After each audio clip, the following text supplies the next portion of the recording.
There's a popular saying in leadership that if you think you're leading and there's nobody following you, you are only going on a walk.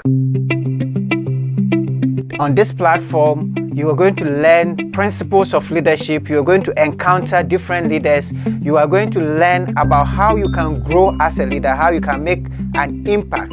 My name is Samuel Eyim, and I'm the host for the leadership platform. I am a leadership coach, a lawyer by profession, a John C. Maxwell certified coach. I have been in corporate life in senior positions for several years, and now I run the Center for Transformational Leadership, where we train and coach leaders to become better leaders. And I invite you to go on a journey with us as we discuss the subject of leadership in the coming weeks. This and every Saturday, you have opportunity to ask questions, share your views on important leadership matters.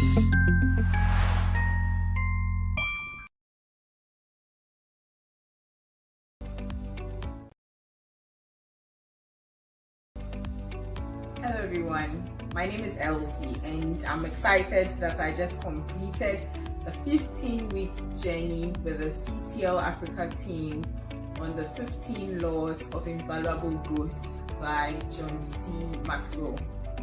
From the law of pain, I also learned that every problem introduces a person to himself.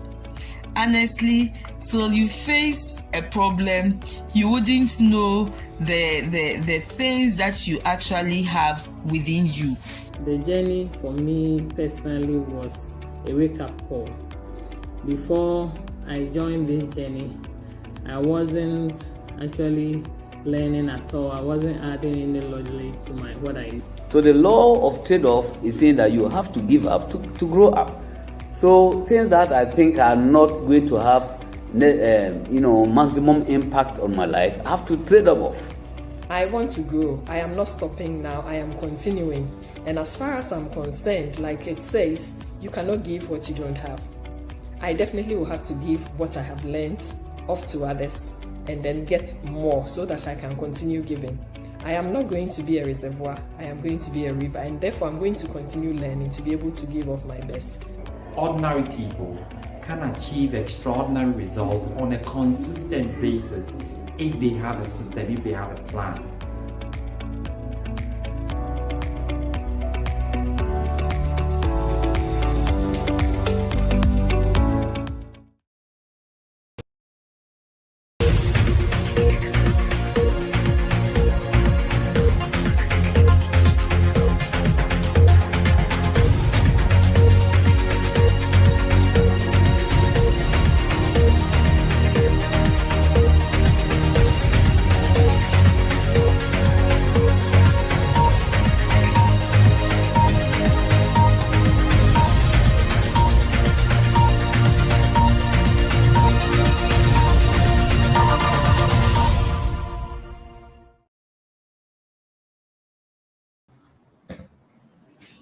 Hello. Good evening, everyone, and welcome to the Leadership Platform.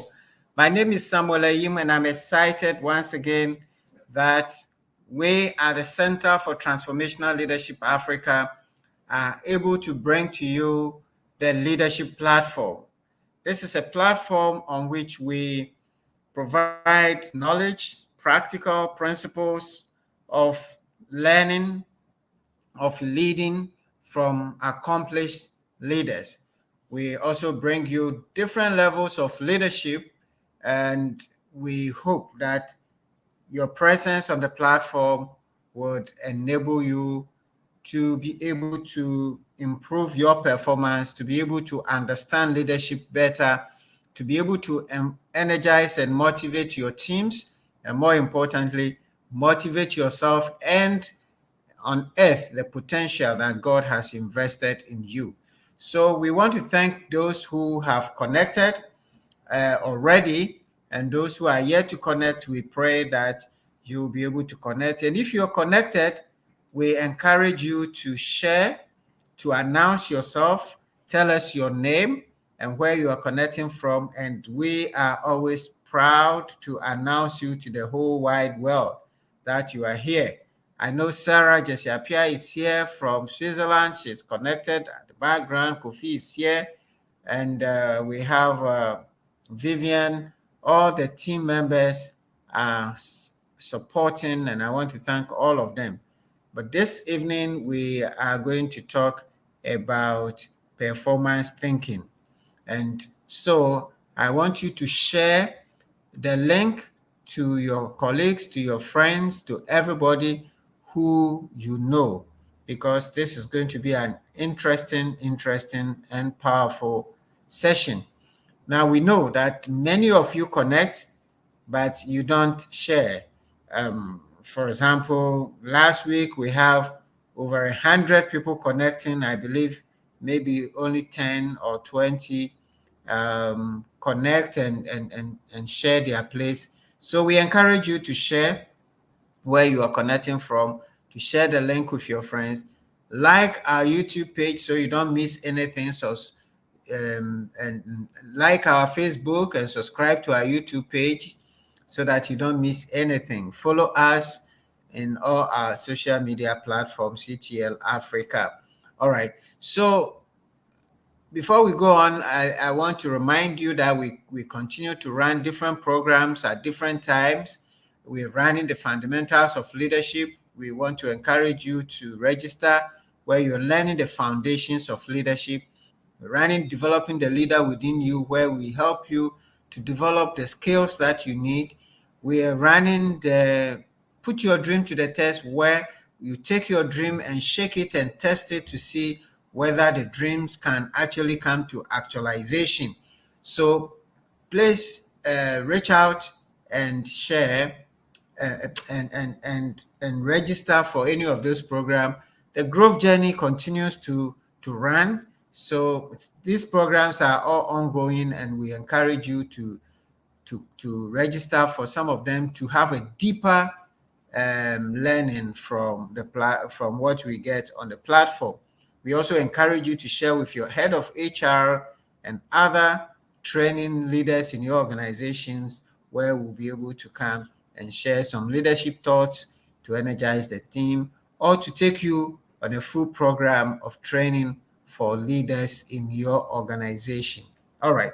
As of now, I don't see anybody introducing themselves. I don't know if they are having challenges or they are just today don't want to show themselves, but we know they are connected. So we would go ahead nevertheless. So this evening we are talking about performance thinking. What are the mental attitudes? What are the thinking principles that you need in this very competitive environment to succeed, to perform at the highest level, to perform at the level of excellence? We are all capable of more than we know. The things that we know today are just a fraction of what we can know. What we do today is just a minuscule part of what we can do better and in the future. So we need to prepare ourselves so that we can do better. That requires us to be able to overcome failure. That requires us to be able to be competitive, to persist, to be consistent, because this world is a competitive world and the world needs your skills. So action is what is required. So this evening we want to take you on a journey that would enable you to become even more successful than you are and to do more than you have already done. So this is where we're going to spend the time with, and we have an able personality, a leader, a business person, a lecturer, an academician, my good friend, Dr. David King Boyson, who is going to do us the honors. And Dr. Boyson has been on these platforms several times already. And when he's here, we all know his power is just innovative thinking, his creativity, And I just love listening to Dr. Boyson. He's a consultant, he's a senior lecturer and head of procurement and logistics at the Department of the Ghana Communication Technology University. He was former manager, IT manager at Ghana Ports and Harbors Authority, where he led a process improvement and automation for over 6 years, which improved the automation of Ghana Ports Authority. And in that position, he was the focal point for piloting strategic business fit strategies and IT strategies to improve the workings of that organization, including developing policies and others. Dr. Boyson has been involved in consultancy works in areas of business process remodeling, strategic planning, thinking, critical thinking, analytical approach to problem solving, digitization of business processes, business simulation, and so on. He's also organized a number of seminars and workshops, including coming to the leadership platform several times and workshops on supply chain and IT related topics. So this evening, we just want to have the honor and privilege and thank Dr. Boyson for availing himself. Doc, we thank you so very much for once again accepting our invitation to be on the leadership platform. We appreciate you and thank you so much. Thank you so much, Senior. Can you hear me? Yes, sir, we can hear you. All right. So let me just share my screen. We can hear you, can see you. You are just a bit dark, but we believe we can hear you. So just as you share your slides, I can see a few people now joining. So just get yourself organized. I have Dixon Amankwa who is here. I have Alexander Kusiapia is here. Iram Agozi is here. Dixon Amankwa Kufo is here. And Faustina Scholastica Kumsin is here. All right, Doc, you have great names listening to you. Over to you. Thank you so much. Yeah, thank you so much. And welcome to all of you. So, comrade, this is an opportunity, a big opportunity to always come on this platform, this powerful platform, to share some thoughts. We come here just to discuss some issues and also to learn more from the audience through questioning and other things. So I want to share something with you on performance thinking leadership culture. And this is something I started somewhere in 2020. I started training most organization staff on performance thinking.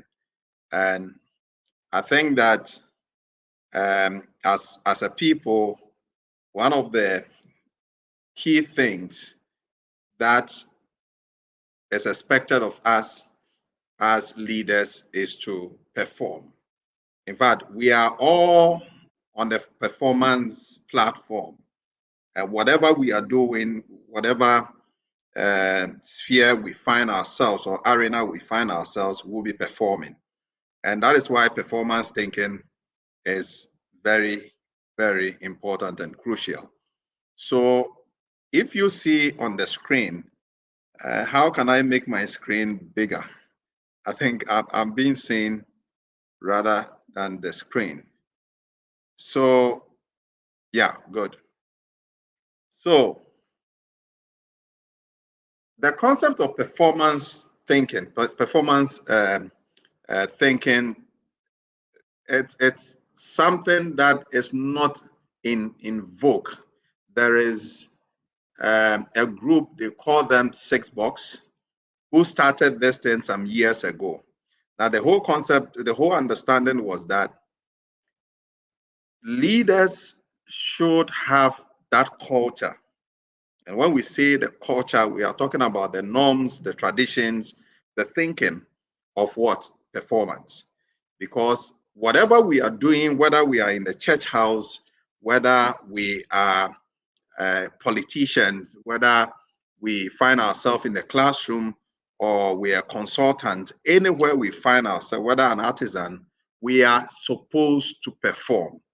And it is important that that culture become part of us so that our thinking will always help us to achieve what? Excellence. So there's this book that talks about performance thinking. If you look at the book, it talks about the skills one needs to kind of be competitive and then change the whole world. And they believe that if leaders are focused on thinking related to performance, it's going to help them, it's going to conscientize them that whatever they are doing, they will drive what? Be able to drive the success what? Of business. But if you think in that perspective, what it means is that you are thinking to win, because leadership culture, performance thinking leadership culture is all about achieving success. It's all about having that winning attitude. So that's how that's all about the concept. And like I said, the artisan is supposed to perform, and the output of his work is supposed to delight, excite, or exceed the customer's expectation. The politician is supposed to deliver on his or her manifesto. The pastor is also supposed to perform. And performance means in the church that people have their spiritual growth. And we can go on and on. When we take the musician is supposed to mount the stage and be able to use the music, the lyrics, and then combine with the band, be able to come out with a certain melody that is going to drive that kind of excitement for, its audience. So we are all at the field of performance, and we would have to get to a certain level so that we can deliver excellence. And that if that culture is part of our that culture is part of us, if we think in that direction that all that we are doing, we have to win, then that becomes part of us. Then we will agree with Colin Powell when he said that excellence is not an exception, but it is a prevailing attitude. That when you excel, when you achieve your target, it is ordinarily how you should function. It is not an exception. And that is what performance thinking does, to us. So, boss, can we have the slide a little bit bigger? So that if you look at the normal business environment, businesses look at figures. They look at trends. And these trends are good. These numbers are good. But it is important to remind ourselves that at all times we are performing and that we are putting on a show. And at the point of the show, we are to delight and excite the audience. Now, brilliant audience, pleasing performance are what delivers what? The numbers. So you are looking at sales, right? You are looking at, hitting a certain target. You are looking at profit. You are looking at cost. But what actually drive cost? What actually drive profit? What actually drive, those figures are actually the non-linear activities performed by the employees. And that is why the concept of performance thinking would want you not to look at just the figures, because it is these qualitative, if you want to put it, activities that translate into what? The figures. So, which even though the business is seen as a linear process, things are changing and we need to be agile and understand the fact that the non-linear activities can translate into the figures. And for that matter, we need to focus on that. So with performance thinking, for linear thinking or what business look at in terms of profit and then the figures, they'll be looking at trends. So you have a linear curve that will talk about growth. The line goes up and then down. For performance thinking, we don't have a starting point. We don't have an ending point. We can start, start at any time. So what I intend doing this evening is to illustrate what businesses do, okay, in the factory, in the bank, etc., and how we can use the stage, what musicians do to, illustrate how businesses can achieve what? Success using performance thinking techniques. So 3 things we need to consider. Now, in performance thinking, there are 3 main components: meritocracy, commitment, and teamwork. Now, in performance thinking, the person who is performing or should perform, if it is in a team, we are not looking at, for instance, the one who is related to us, our brother or our sister, to give the opportunity to do the work. Let me ask a question. If you were scheduled for an operation, would you take the best doctor or would you take somebody related to you? If you would take the best doctor, then what it means is that anytime performance is expected or a performance is required, we should pick the best person who can deliver the results. So if you see the person who can deliver the results as the medical doctor, who would have to go to the theater, and then you are there, and that medical doctor would have to perform a certain procedure on you, then what it means is that one has to be very careful and meticulous in choosing who does the surgery. More often than not, we give our lives, or we leave our life into the hands of people who do not even understand what is happening. And that creates a problem for us. So we are saying that one of the components of performance thinking is meritocracy. Make sure that the best is chosen to do the work. Now, there's also the commitment that those who are chosen to do the work have that commitment. Okay, they have, in fact, other literature talks about honesty, but I don't want to stretch it. Commitment means that anytime you call them, they will be available to do the work. They are not doing it because they want promotion. They are not doing it because they think that they are watching them. They are doing it because within themselves, they know they have a duty to execute that. They know that they have to improve the lives of others. They know they have to reduce costs for the organization or increase profit, and that is why they are doing.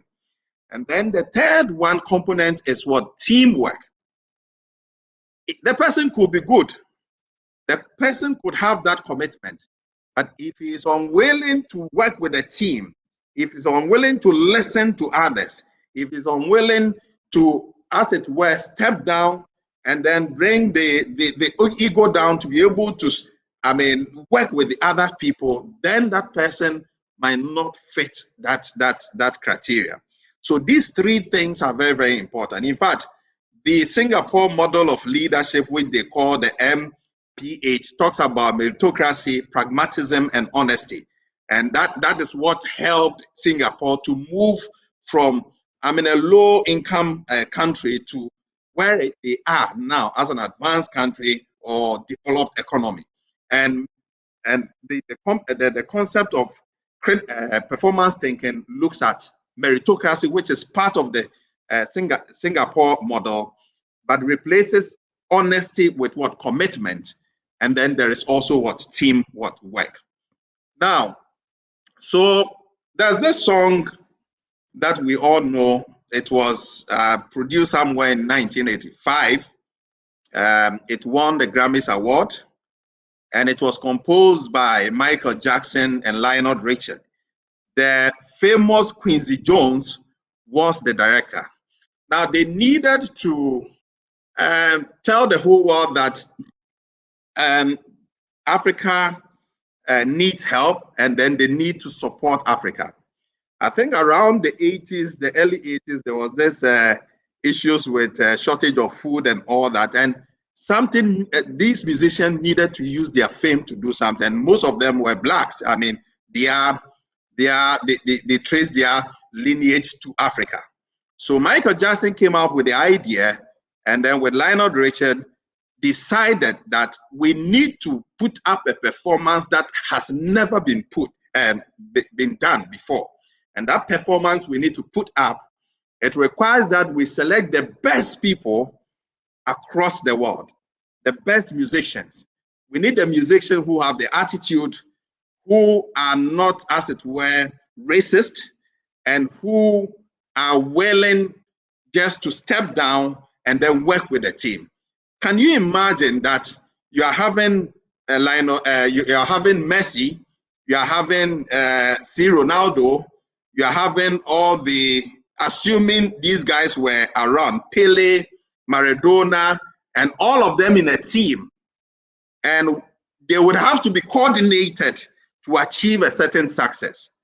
It is not an easy thing. But what really happened was that these guys had this three attitude. Meritocracy was there. Quincy Jones chose the best out of the best. And then, I mean, the commitment was there to support Africa. And they were willing to step down to, I mean, bring down their ego, even though some were very big stars that may not even want to roll with others. I remember, if you watch they used to have this cassette, that big one, for this videotape. Those were the times we're using that kind of cassette. So it was not actually on CD. CD had not emerged at the time. So what really happened was that if you look at they took some behind videos in their rooms and all that, and you could see the people who were $10 million rich, $20 million rich were willing to come down to work with others. So what I'm going to show to you is the song "We Are the World" that won the Grammys Award, written by Michael Jackson and then also Lionel Richard, and then directed by Quincy Jones. I just want you to see how these guys combine these three attributes to put up a spectacular performance that had never happened. 20 million, I mean, tapes were sold when this thing was launched. So just a minute, let me just load the video so that you would see.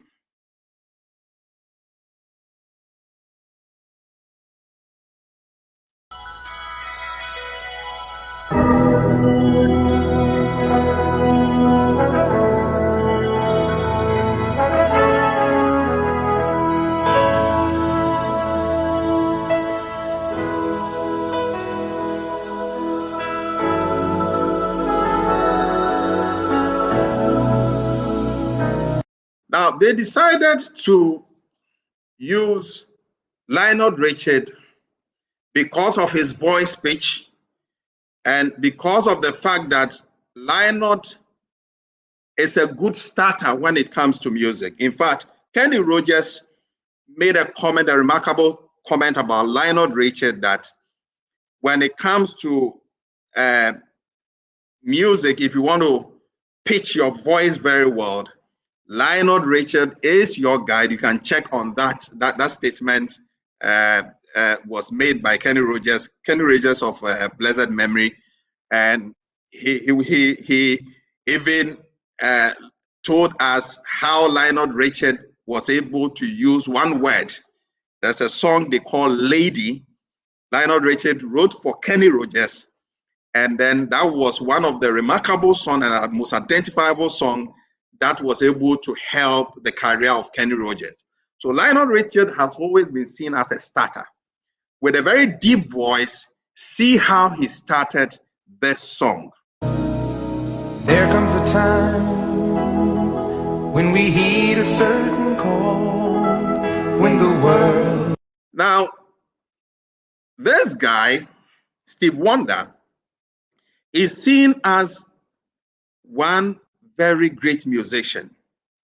And it is seen, and even though he's blind, it is not easy to do the song of Steve Wonder because of the level of his pitch. And you would realize that if we go through, you get to know why I'm saying that, because it got to a stage that he and one other guy were the only ones that had to do the ad-libs and the highs and the lows for their vocals. Then again, in performance thinking, this arrangement was done by Quincy Jones, and it was not a joke, to make sure that we group those who have similar voice, whose voice pitch should be arranged in such a way that it does create that melody that we need. So look at what happened here. They are going to do the combination. Must come together as one. There are people dying. Oh, when it's time to live. We all know Paul Simons, okay, when it comes to cool numbers. And he has that very soothing voice. They needed him as the third person to combine with Kenny Rogers, who was the fourth, to be able to get a certain melody. The hand to life, the greatest gift of all. We could go on pretending day by day.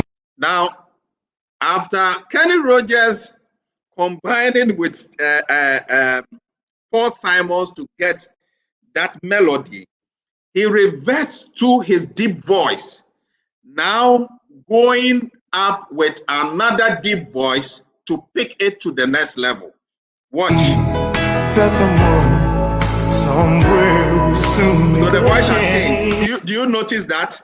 And then Tina Turner, who also has a very deep voice, even though a woman, she sang the song Once Love Got to Do. If you remember, she had to come in and raise the deep voice to the next level. But Tina has a very restrained voice, can shout for a very long time, okay? Can do the ad-libs for a very long time. And it was important that she be placed at this level. Remember, the director is Quincy Jones. We all a part of God's great big family. And the truth, you know, love is all we need. So you see the combination. At any point in time, there's a certain melody that was required, and they needed the best musicians to achieve that. Now the Marco Jacko comes in. Now, Michael has a very unique voice. In fact, I mean, in music, people thought that he goes under the sea and all that. There was so many kind of mysticism around Michael. But Michael was training close to about 18 hours a day on music. Get to know, I want you to know this. So it was not just that because he was good and he was gifted. Training was very, very essential part of Michael's career. And all that he did was music. Even though he could not play most of the instruments, Michael knew every keyboard key. He knew any of the strings of the guitar and the drums. He could tell you what to hit, which one to hit at which time. And that is a mark of a leader who has mastered what he knows very well. And of course, because he was one of the composers, he was the lead, person, or the lead songs, what do I call it? He was the leader in terms of driving this whole, process. And he had to do this. We are the children. We are the ones who make a brighter day. So let's start giving.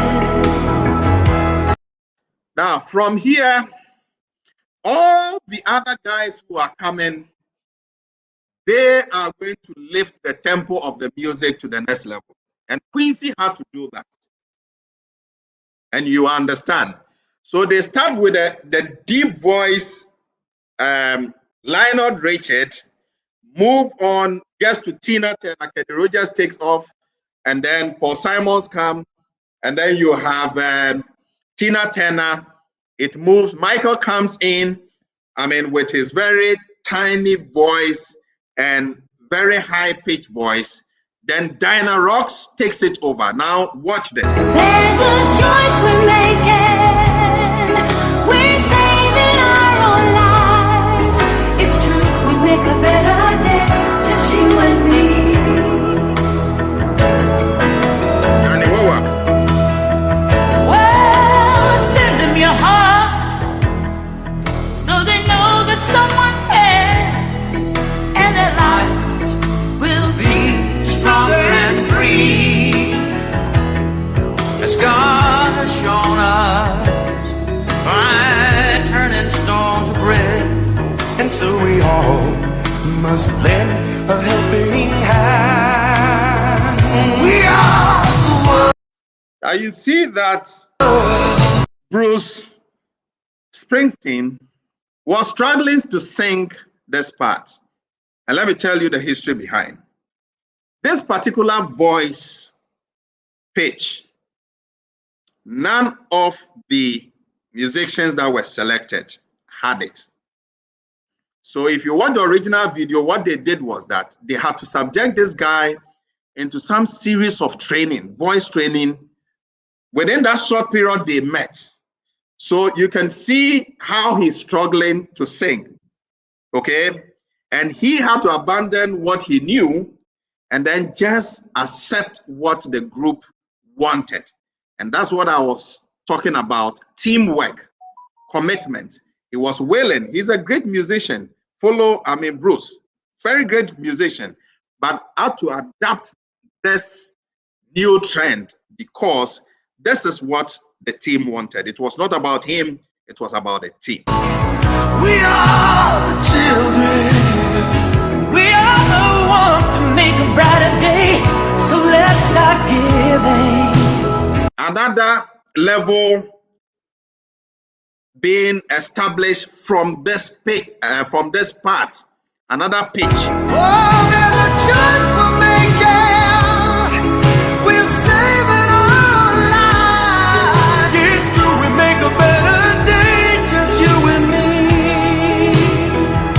Now watch what Michael Jackson is going to do. Now, the arrangement of the music started with those with a low tone, deep voice. Michael lifted it. It went a little bit up, came down. Now from here, all those after Michael are those who sing with a very high-pitched voice because they were going to end the song, and Quincy wanted to make a statement after all the musicians had finished singing. And that was very, very important. Remember, this was something that they wanted to do that had never been done. When you're down and out, and there seems no hope at all. But if you just believe. You see what is happening, how he's struggling. So they are going up the next level. Nowhere we can fall.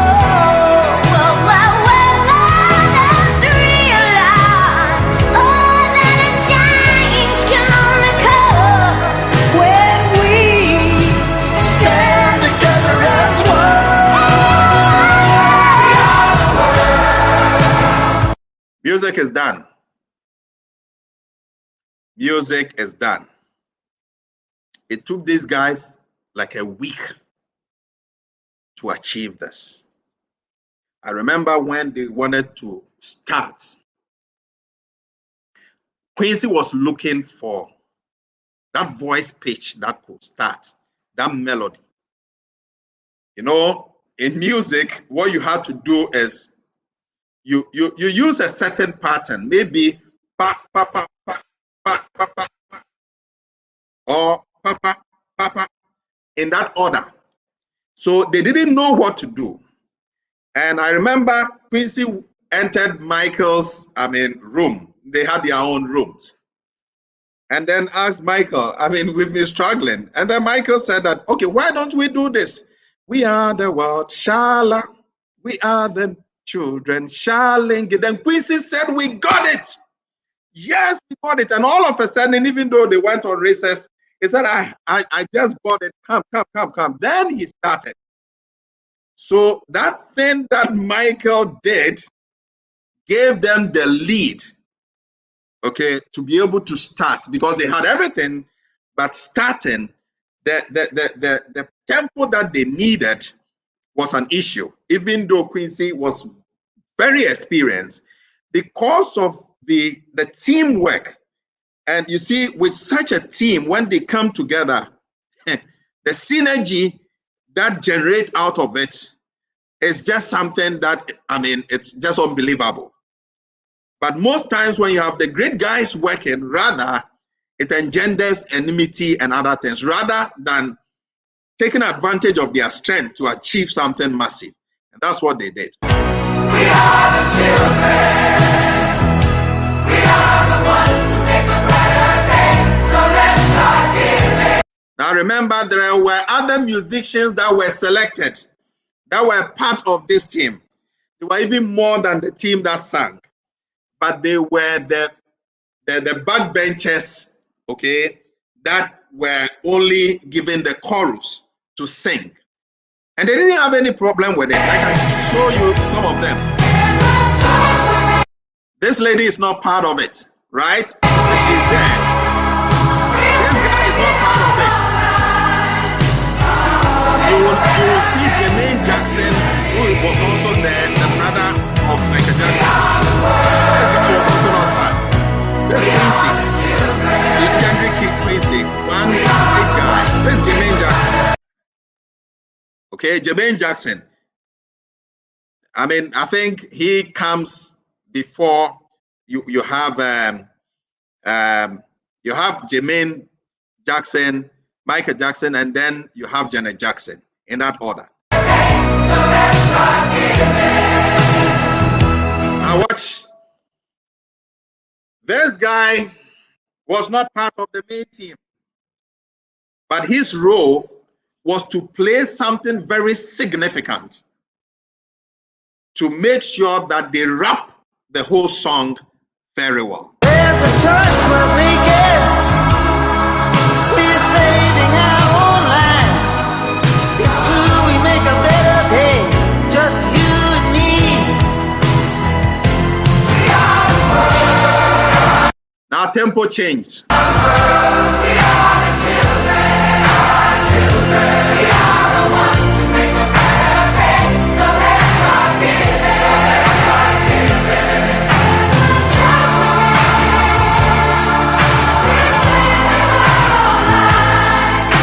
It's true, we make a better day. Just you and me. All right, let me hear you. We are the world. We are the world. We are the children. We are the children. We are the ones who make a better day. So let's start giving. Let's start giving. There's a choice. So watch this guy. He's a rock and roll guy, right? He's dead. He's a rock and roll guy. But how did he find himself here? He was not part of the main team, but played a very significant role to tighten up what? The whole We're saving Ray Charles. our lives.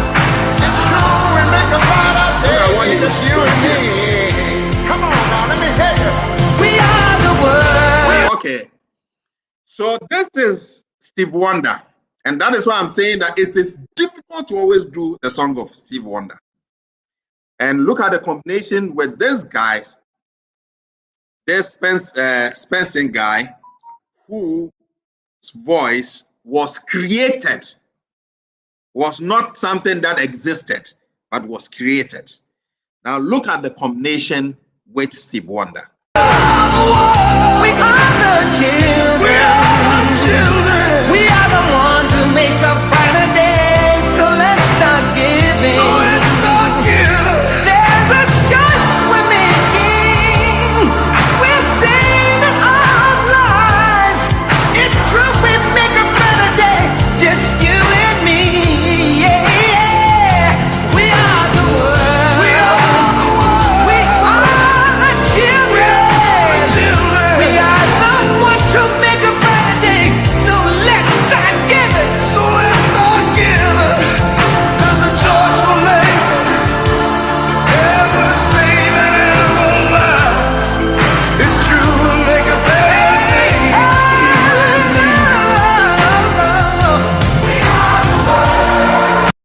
So these folks were able to put up this performance. In fact, that was the main objective. This was the outcome they were looking for. But let's remember, there was an issue of meritocracy that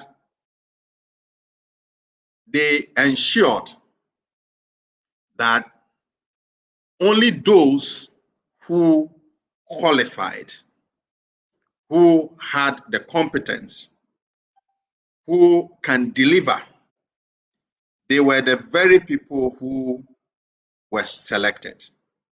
That they didn't favor anyone. For instance, those who did not qualify, they did not put them in. They were looking at commitment, and they were also looking at teamwork.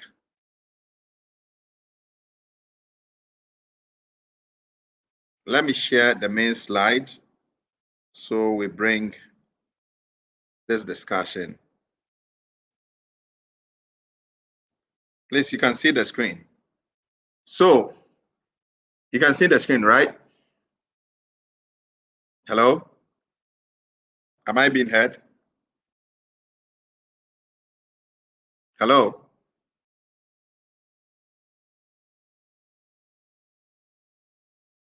Hello? Doc, we can hear you. Okay, good. We hear you, Doc. So that's my concluding statement. Life itself is all about performance. And it's expected of us to put up a certain level of performance.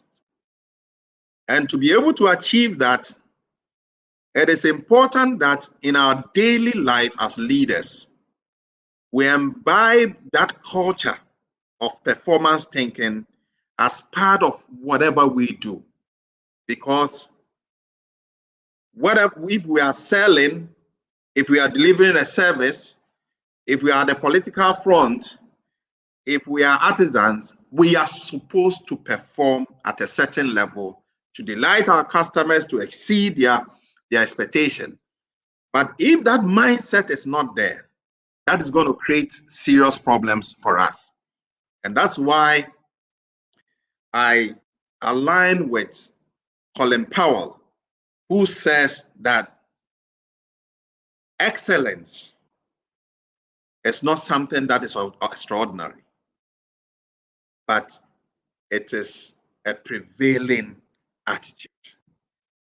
May we all see this concept as something that will help us and move us to the next level in whatever we are doing. Every day I think about how I'm going to put up a show. So I'm asking you that when will be your next show? Thank you so much, comrade. Thank you, Doc. Thank you so very much. Thank you so very much, Doc, for this wonderful presentation. We thank you so much for the illustrative presentation. And you know, the lessons are so powerful from the music you have analyzed for us. We are talking performance thinking culture, and in this teamwork where the best is placed at the right places for your organization, for your church, for your business, for the team that you are leading, for the objective you want to achieve. Who is on the team? Who are you thinking of, and what roles are they going to play? Merit. Those who can perform, those who have the right competencies. And where the competencies do not exist, as you could see, sometimes they have to create And more importantly, it talks about commitment. These people were really committed. They were really willing to go the extra mile, training several hours in the day and producing within a week something that never existed. That's commitment. And obviously the teamwork. Look at how many top performers were brought together to bring this product out for us. Amazing and amazing and amazing. Thank you so much, Doc. Please go ahead, share your lessons with us as we go and see some of the comments and questions that are coming. If you have any questions, if you have any lessons you are learning from this, we are talking about performance culture, performance thinking. How do you think? What is your place? Are you thinking of yourself? Are you thinking of the organization, the church, the institution? The bigger goal is that which is driving you. Why are our countries in Africa not performing to the maximum, even though we have all the resources? It seems we have not got the commitment. We've not put meritocracy at the center. People are being placed where they cannot perform. Family and friends, those are the things we want to eliminate, and we want to ensure that the right people are in the right places, and those who are in the places are also committed and working together. Thank you so much once again, Doc. We'll come back shortly to see who is talking. Please go ahead, share your comments whilst we take a short break. Kofi, let's take a short break. And please don't go, because Doc has a lot more to share during the Q&A sessions. So get ready for your questions and your comments.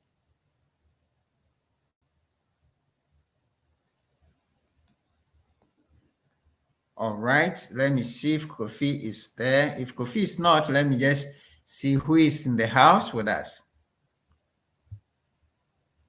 All right, I have here so many people present and sharing. So I have Aram is here. I have Dixon Amankwa Kufo is here. Faustina is here.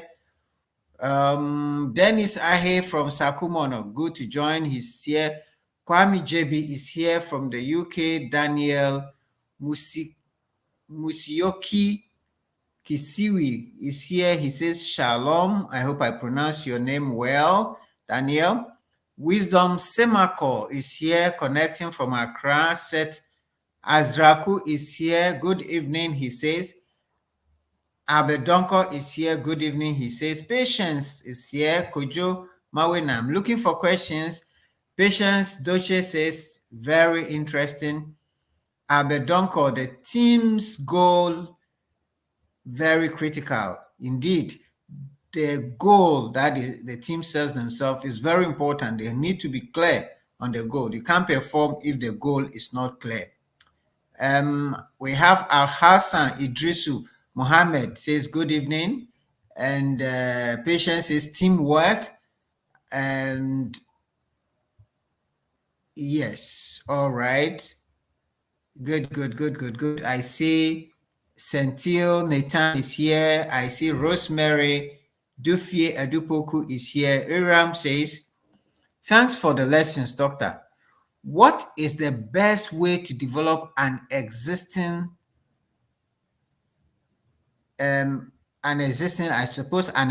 team that doesn't have the right skills and where timeliness and resources are too limited for training? So, Doc, that's the first question from Aram Agozi. Here they are creating a whole new team so they can pick the best out. But you have an existing team that don't have the skills and they don't have the resources to train them.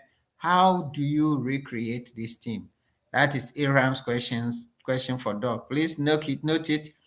And Tete Junior Anthony says, thank you, Team CTL and Doctor, for your insightful presentation. I joined in late, but got some tips on the teamwork of how music professionals came together and produced this wonderful song. All right, Patience is, what if those who know choose to look down on your little performance.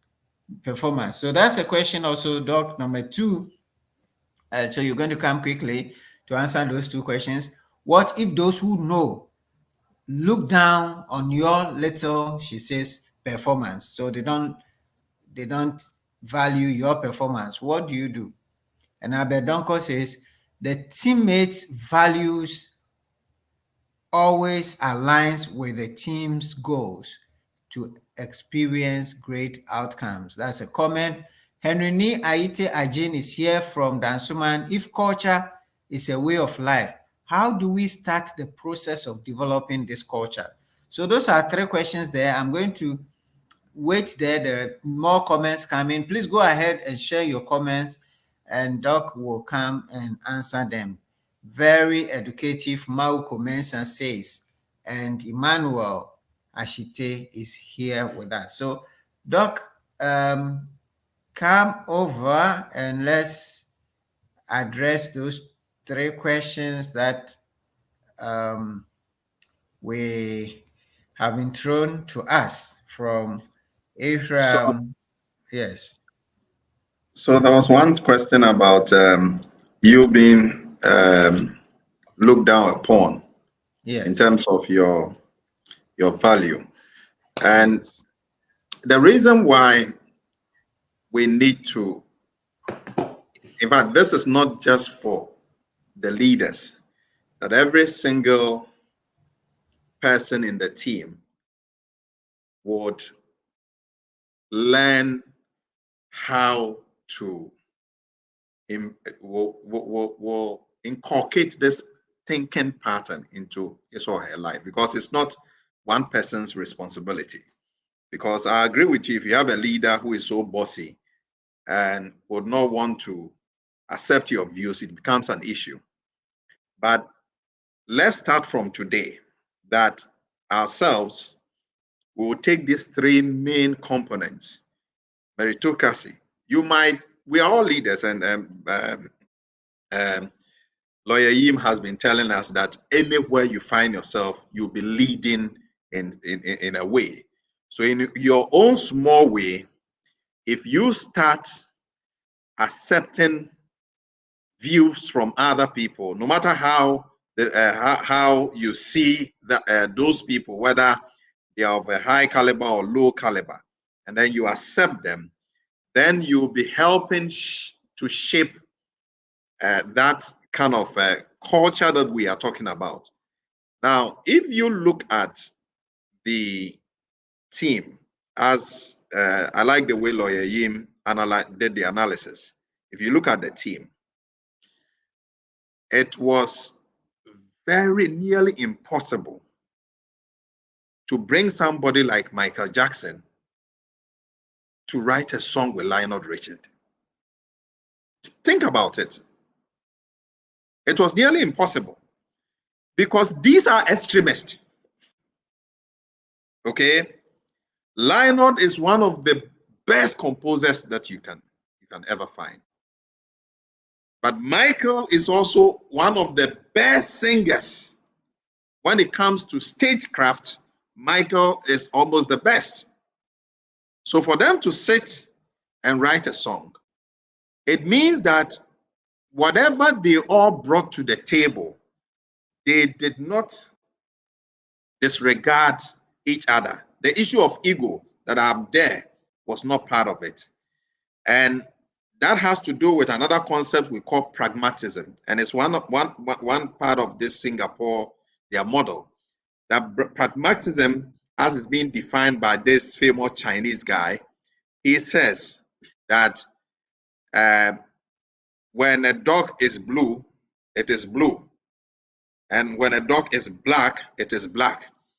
So what it means is that when somebody is able to do something, we are not looking at race, the person's race. It's what the person is able to do. So they knew that Lionel Richard was a good composer. So Mikey knew that for him to achieve success, he needed what? Lionel Richard. In other words, they were looking at what they could do best. And let me say this, every person in the team has something to offer. And that was the principle these guys developed. In other words, they implemented. There was another guy who was talking about resources, whether you don't have the resources and all that. The biggest resource that we have is ourselves. Sometimes when we talk about resources, we think about money. But what really happened in 1985, they didn't need to put in so much, because what they needed was the team themselves, and they got them. Now, sometimes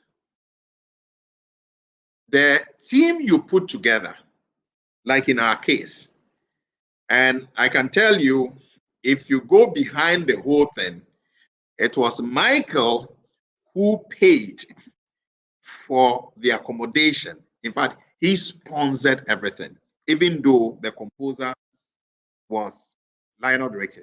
Even they said that it's Lionel Richie and Michael Jackson who composed, but it was Lionel Richie, because when it comes to songwriting, Michael Jackson doesn't come anywhere to Lionel Richie.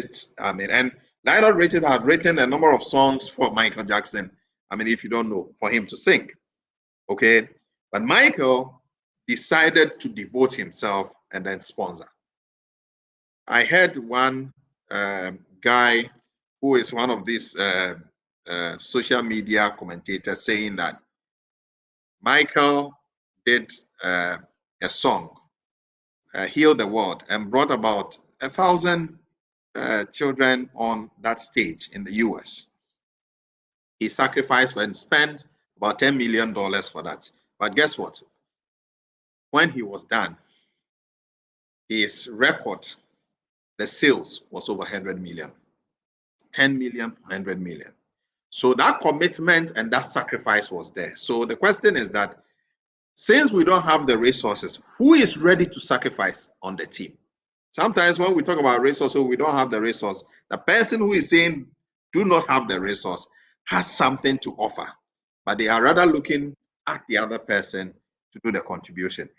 I don't know the third question. I think that I missed that one. If you can just remind me. All right. The third question, which was actually the first one, was yeah, I think so. The second that's one. What you have addressed, which is about where you don't have you have limited resources.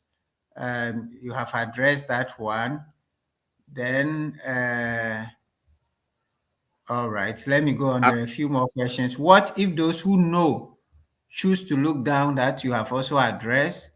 And then Aite is asking, if culture is a way of life, how do we start the process of developing this culture? And I think that goes to the question you haven't addressed, where the team already exists. We saw this is a new team they were putting together. But if you find a team and you're leading the team that already exists, how do you create this performance culture? So we use the three principles we talked about: meritocracy, commitment. So use this criteria to assess the team. Whoever doesn't qualify to be there, and if there is replacement, do that. If there's no replacement, create it. And I think Lawyer Yim talked about that. That guy whose voice was created. In fact, up until now, this We Are the World, they had another rendition where the musicians in Africa, if you go on YouTube, you'll see, also did another rendition of it. And you realize that when it came to this guy's role, they still did not find anyone to play that role. So they had to create it.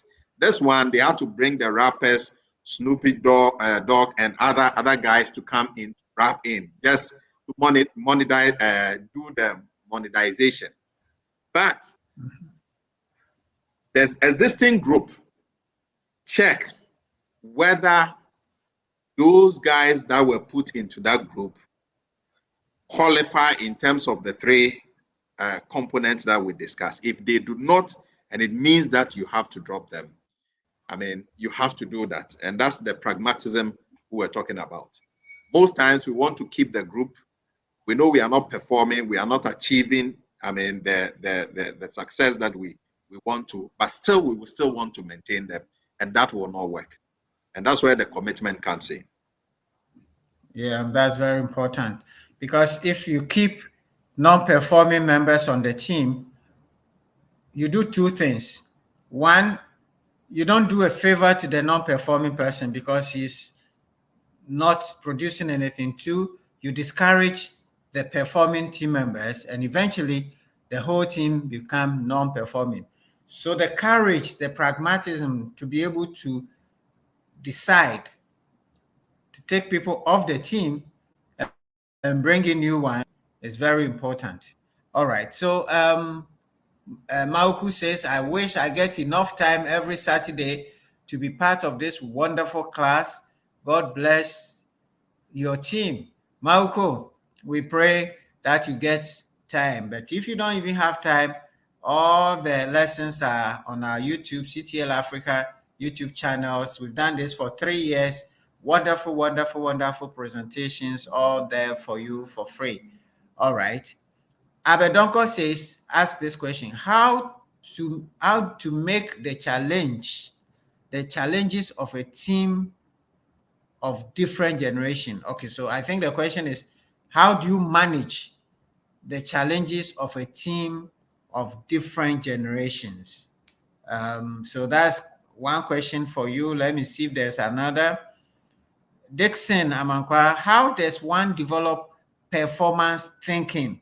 Well, I think that is what this whole thing is about. The thinking of getting the best out. But I think Doc will come back to it to reinforce. How do you develop the thinking of meritocracy, commitment, and teamwork? All right. So that's from Dixon. Faustina is asking, how does culture start with an individual, since it is a way of life of people? So how does a culture start with an individual? So those are 3 questions. There are a few more coming. So Doc, let you answer them so that you don't forget. I don't have a pen here, so I normally all take right, the so last. let me take them one by one. Albert's question is, how do you manage the challenges of a team of different generations? Okay, that's a very important question. And I think that the same thing was seen in the video that we showed. Remember, Leonard Richard should be somewhere around 73, 74 years now. Michael, if he was alive, would be around 52 or 53. So about 20 years apart. Okay, and when you talk about generations, we have the traditionalists, which are the aged people around the age of 80 and or so, and those within 60 upwards, the baby boomers. And then you come to the Generation X, my age group, okay, and then Gen Y, who came to meet the computers 1980 and above, and then Gen Z, I mean, those 1992 and above. Now, the Gen Z generation, they came to meet the computer device. They came to see, I mean, the gigabytes. Remember, the baby boomers and the traditionalists, I mean, had to struggle, do things manual before they got here. The Gen X also saw the manual and then the computerized. But the Gen Y saw the computerized. So you see that the Gen X generation are able to appreciate what was there previously and what we have now. But the Gen Y and the Gen Z, in fact, they are the type that when they say they want something now, they want it immediately, because for them, their generation, they could go online and blast 10 million messages within a minute. That was not possible during those times. So even though at that time, this concept of generation had not emerged, it was managed, because Michael's generation, in fact, Michael Jackson liked playing this childish, because he didn't get time to do those things when he was a child. It was music. So most times, Lionel Richard had to manage Michael. In fact, the father of Michael Jackson told Lionel to take care of Michael. Okay, so that was managed. And in fact, they did it in such a way that that respect was given to the older generation, and the older generation also accepted the younger generations as those who have the talent and that they need to be monitored. So that, but now, if you want to deal with this thing in our current dispensation, you need to understand generations and what they are made of. In fact, I have a presentation on generation on my YouTube channel on some Canadian professional studies, free. You realize that the gap between the generation, if you're able to fill it, you can put these guys together to do a very wonderful job. But most often than not, we do not identify that, and we think that the younger generation are too known and they are not ready to learn. It is not their fault that they were born to meet computers that, work with speed. And you realize because of that, more often than not, you have the Gen Y and Gen Z dying because within a short while, they want to do so many things, whilst the older generation also believe in hard work. They believe in doing things from the scratch. They believe to go to pension before buying a house. But the younger generation wants to buy a house now. So these guys live their life around friends, and these guys also live their life around gadgets. But these can be managed when we see the generational gaps. So that's what I have to say on that. That's very good. Important that we are learning from the different generations. Appreciate each of the generations, appreciate their characteristics. If you are the team leader, you have to understand the different characteristics and meet them at their point of need. That is very, very important. All right. So the question from Dixon is, how does one develop performance thinking? So I think you said it's all about this concept that we are discussing. So first of all, we are saying that take yourself as a leader. And if you're a leader and you are being asked to put together a team for a performance, one of the things you need to learn for your selection criteria is meritocracy, that people who merit, that you are considering. And I ask a question, Mauko, would you, if you have a surgery to do, would you pick the best doctor? Or will you pick any other doctor? If you have a child who has to go for a surgery, would you pick any doctor? And that is why even in our political space, who we vote for is actually our medical doctor, right? Who we vote for is actually our medical doctor. So our situation here is a reflection of who we voted for. If we come to other jurisdiction, other profession and discipline, the choice of the team we put together is a reflection of the results that we get. Okay, so it's very important that meritocracy and then the commitment. There are people who work because there is work that has to be done. And let me say this. There's one guy in our school called Chris Lamte. I have not seen any finest person, okay, who loves the work he does with that high integrity, with that discipline. He does it. We call him every time. Chris is willing to help. He does not care whether you pay him or not. He uses his own money. You realize that level, I could describe commitment as Chris Lamte because of what? And we call him the owner of the school because, he's always willing to help. And it's not helping expecting something to be given to him.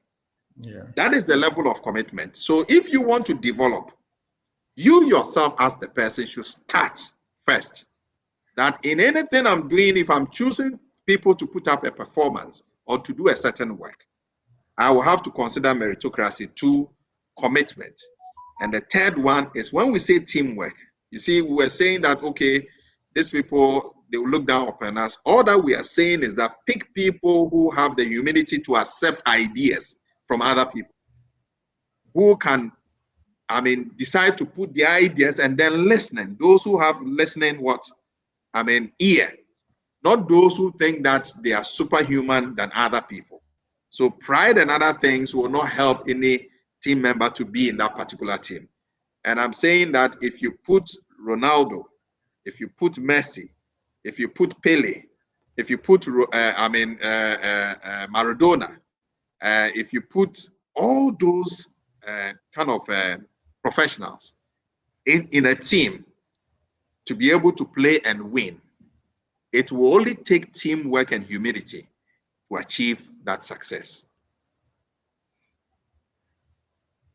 Great. Thank you so very much. The next question from Fosti was, how does culture start with an individual? How does culture start with an individual, since it is a way of life of a people? We create it. If culture is a way of life, we can create meritocracy. And it has to start with us. We can create the idea of commitment, and it has to come from us. We have to create that part of what teamwork. And Lawyer Yim, to tell you the truth, when you started this platform, and I shouldn't say this whilst we are here, when you started this thing, Lawyer Yim, I used to know him, when I was a small boy. So we met in Togo. I went to play professional football. He was with EcoBank, corporate lawyer at the pinnacle, okay, and was going round. Anytime you meet this man, he's down to earth, right? He's down to earth. Now, he started this platform and has been consistent up to this time, okay? He has worked with several teams. John C. Maxwell, leadership coach. I've seen there are other people from other countries that he's working with. Now, I wouldn't have thought that somebody that he virtually trained, because they were our youth leaders, okay, we attend the same church, could call me to come on a platform to deliver, because he believed that I have something to offer. So it started from him. So my point is that we need to start ourselves to practice this 3 components.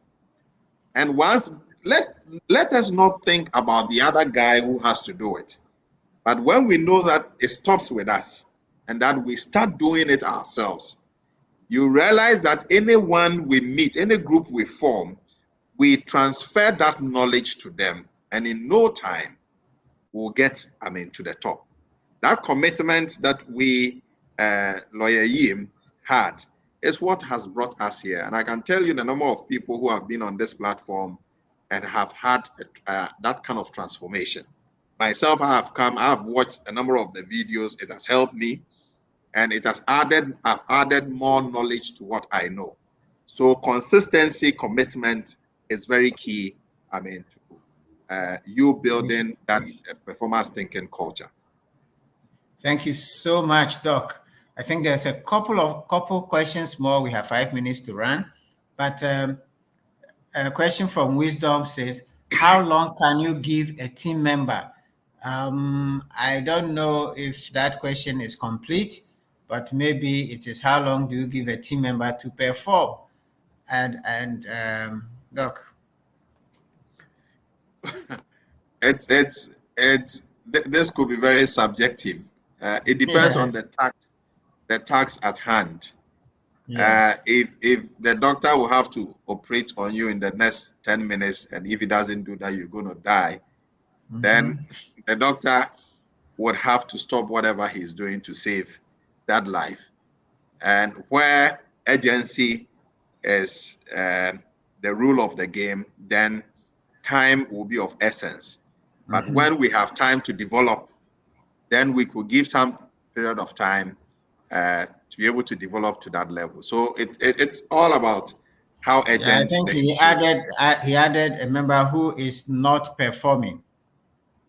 So if a member is not performing, in fact, this performance thinking culture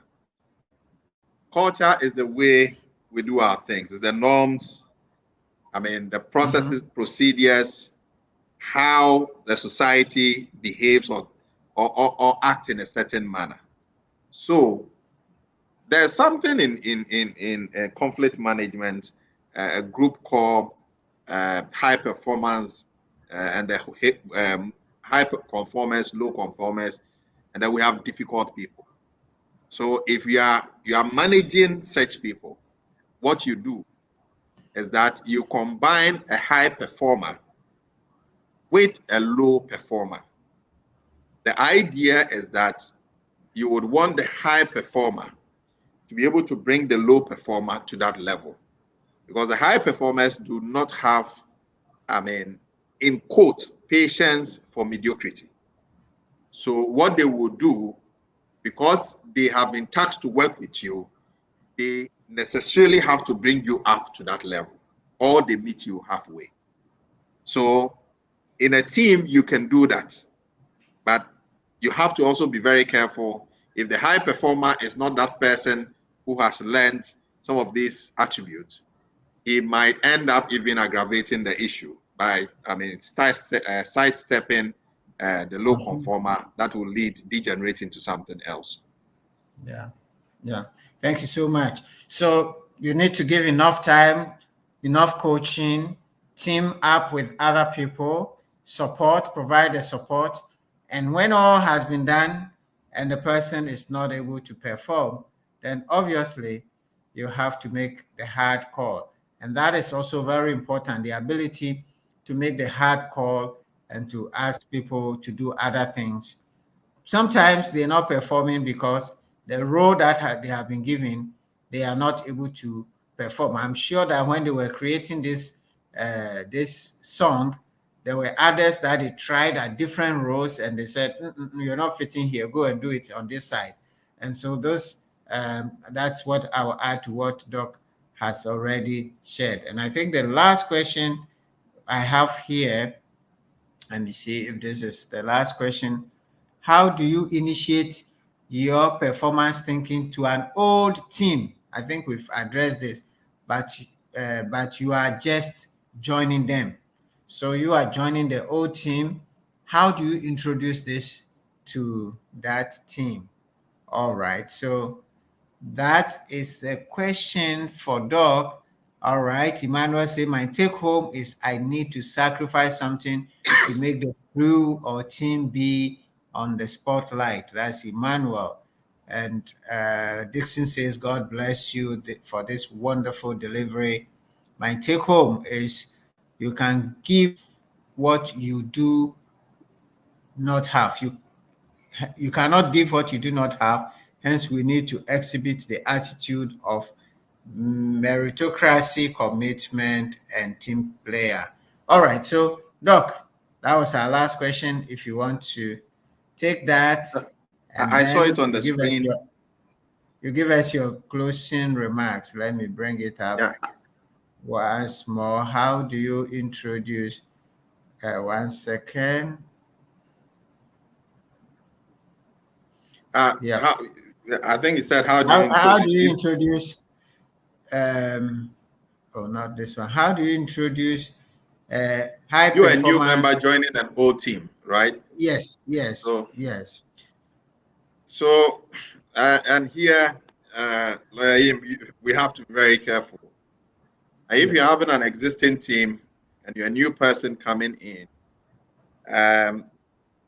most of the time it's very difficult showing up, because when you show up, you need to look at the chemistry within the team and you look at their level of thinking.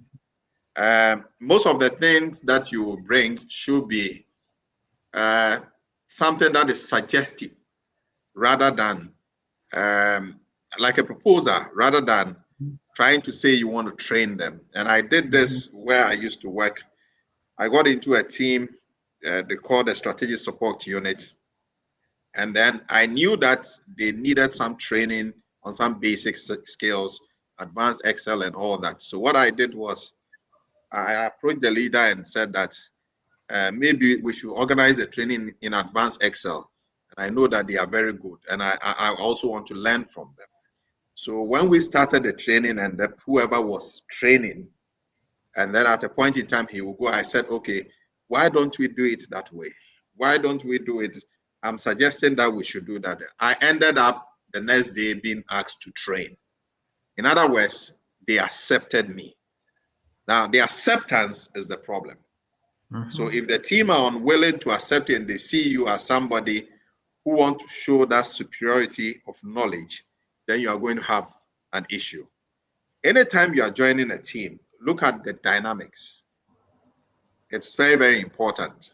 There are low conformers, high conformers. They are the Mebahache, okay, what we call, I've been here for a very long time. So the MBA, and then you need to be very careful and see how you are able to weave your way through so that you don't create problems for yourself.